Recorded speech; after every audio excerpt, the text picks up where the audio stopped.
కూటమి ప్రభుత్వం ఏర్పడి సుమారు 14 నెలలు కావస్తా ఉంది. ఈ 14 నెలల్లో చంద్రబాబు నాయుడు గారు చేసిన పనులు ఏమన్నా ఉన్నాయంటే అందరికీ ప్రజలకి అన్యాయం చేసే విధంగానే ఉన్నాయి. దానికి ఫర్ ఎగ్జాంపుల్ చూసుకుంటే మెడికల్ కాలేజీని ప్రైవేటీకరణ చేస్తా ఉన్నారు. ఈ ప్రైవేటీకరణ అంశంపై వైఎస్ఆర్ కాంగ్రెస్ పార్టీ విద్యార్థి విభాగం, యువజన విభాగం ఖచ్చితంగా పోరాటం చేస్తుంది ముందు నుంచి. అలాగే ప్రజలు దీనివల్ల ఎన్నో నష్టాలు ఉంటాయని చెప్పి ప్రజలకి తెలియజేస్తా ఉన్నాం.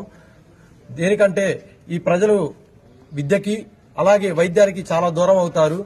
వైఎస్ జగన్మోహన్ రెడ్డి గారు కేవలం వెనుకబడిన ప్రాంతాలైనటువంటి ఫర్ సపోజ్ పిడుగురాళ్లలో అక్కడ దరిదాపుల్లో ఏ ఒక్క హాస్పిటల్ లేదు. అందుకనే దానికి గమనించినటువంటి వైఎస్ జగన్మోహన్ రెడ్డి గారు పిడుగురాళ్లలో ఒక మెడికల్ కాలేజీని ఈ పల్నాడికి ఇవ్వడం జరిగింది. అలాంటి కాలేజీలన్నింటినీ 50% కంప్లీట్ చేసి కొన్ని ఉన్నాయి, 100% కంప్లీట్ చేసి కొన్ని ఉన్నాయి. చంద్రబాబు నాయుడు గారు సుమారు ఒక 10 మెడికల్ కాలేజీలు ప్రైవేటీకరణ చేసి కేవలం వాళ్ళ యొక్క బినామీల లబ్ధి కోసం, ఆయన నాయకుల లబ్ధి కోసం ప్రైవేటీకరణ చేస్తా ఉన్నారు.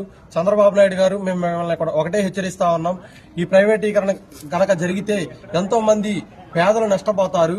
ఖచ్చితంగా ఆ పేదల పక్షాన వైఎస్ఆర్ కాంగ్రెస్ పార్టీ ఎప్పుడు పోరాటం చేస్తుంది, గలమెత్తి పోరాటం చేసి వాళ్ళ యొక్క నష్ట కష్టాలలో భాగమవుతారని చెప్పి హెచ్చరిస్తా ఉన్నాం. ఈ ప్రైవేటీకరణని ఉపసంహరించుకోకపోతే ఇంకా మా నిరసనలు ఢిల్లీకి తాకే విధంగా మా యొక్క పోరాటం కొనసాగుతుందని చెప్పి తెలియజేస్తా ఉన్నాను.